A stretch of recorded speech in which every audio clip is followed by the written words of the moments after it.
Cyber city Gurgaon, जहां चलती हैं गैंगस्टरों के हथियारों से सरेआम गोलियां। कहीं जख्म नासूर बने तो कहीं खेला गया आपसी रंजिश का खेल। गैंगस्टरों की आंखों में दिखा खौफ। गैंगवार के चलते सभी गैंगस्टर हुए अंडरग्राउंड। विश्व के नक्शे पर अपनी पहचान रखने वाली साइबर सिटी गुड़गांव, जिसे ग्लोबल सिटी और मिलेनियम सिटी के नाम से जाना जाता है, गगनचुंबी इमारतें और साइबर हब इसकी खास पहचान है। साइबर सिटी गुड़गांव में जहां लगातार विकास हुआ, तो वहीं दूसरी ओर लगातार बढ़ रहे अपराध को भी नकारा नहीं जा सकता। इसी गुड़गांव में चलती हैं हथियारों से गैंगस्टरों के हाथों गोलियां।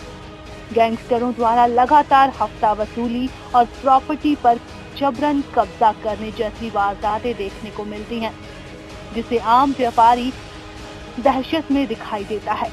लेकिन गैंगस्टर संदीप गडोली फर्जी एनकाउंटर के बाद, गैंगस्टर महेश अटैक की हत्या के बाद अब गैंगस्टरों में खौफ दिखाई देने लगा है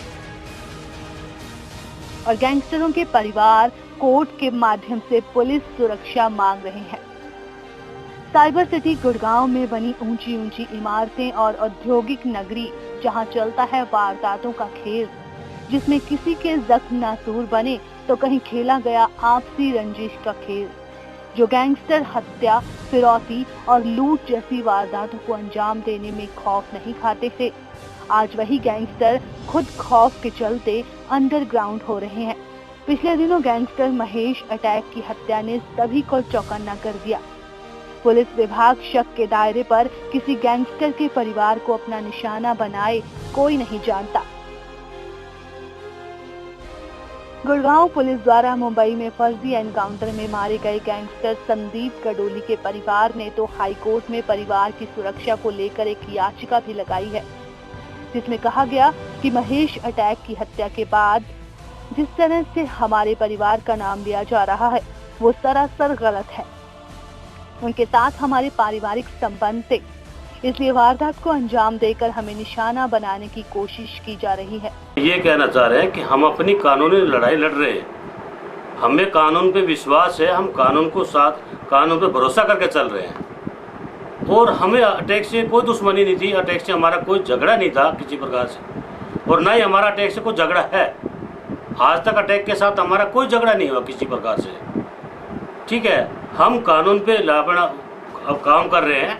ये दूसरी उसकी चाल है, ताकि उसको जो है अटैक का ऊपर कार्रवाई करवा के और हमारे पे निशाना साधा जा रहा है, जबकि अटैक का हमारा आज तक कोई झगड़ा ही नहीं हुआ। अटैक से तो हमारा किसी प्रकार का कोई मनमुटाव भी नहीं था।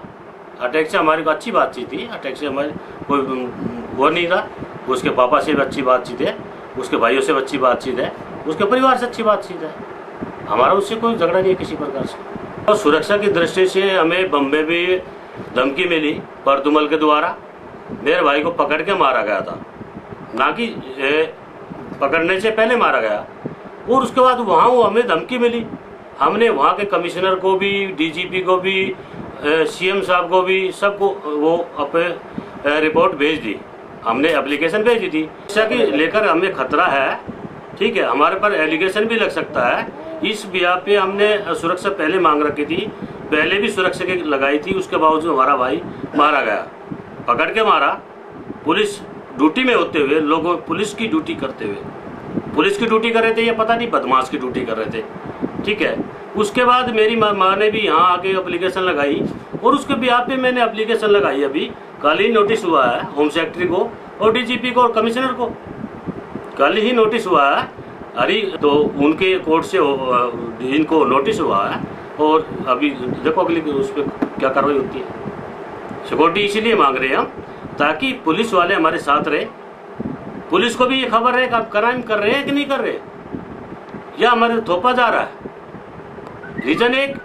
दूसरा, हम अगर क्राइम करें तो पुलिस इन्फॉर्म पुलिस को दे देगी, दूसरा हमारी सिक्योरिटी रह जाएगी। हम ये दो चीज कह रहे हैं और हमारी दिन रात का खतरा है, कभी भी कुछ भी हादसा हो सकता है। आपने देखा होगा हमारे घर जहाँ हम अकेले बैठे हैं, माँ बेटे दोनों अकेले बैठे हैं, हमें तो घर से बाहर जाना भी दुर्भर हो रहा है। तो हमने जो ये पुलिस वाला ने जो मारी गालियो कांड करया है, इसमें हम तो अब पकड़ जा पड़ा है। लेकिन मेरा बेटा ना कोर्ट में हमने वो लगाई है उसके लिए सिक्योरिटी के लिए, तो हमने ऐसा है हमने सिक्योरिटी मिलनी चाहिए। लेकिन हम कदे पुलिस वाला हमने झूठा केस में और क्या हम नहीं फंसा दे, तो या इस तरह मांगी है सिक्योरिटी आग जो पुलिस वाला हमने झूठा केस में ना फंसाए, मार दौड़ा रहे, इसलिए हमने अपने उसके लिए मांगी है। हम अपने बेटे की उसमें लगा हुआ से नहीं, झूठा केस हमारे ऊपर नहीं लगना चाहिए और हम मेरा परिवार ने बिल्कुल खतरा है। साइबर सिटी गुड़गांव में लगातार होती वारदातों के बाद भी गुड़गांव पुलिस के अधिकारी जनता की सुरक्षा का दम भरते नहीं थकते। उनका कहना है कि हमारे पुलिस अधिकारी उच्च स्तर के हैं और अपराधियों द्वारा दी गई वारदातों को सुलझाने में पूर्ण सक्षम है। वारदात के बाद वारदात को अंजाम देने वाले अपराधी ज्यादा समय छुपे नहीं रह सकते।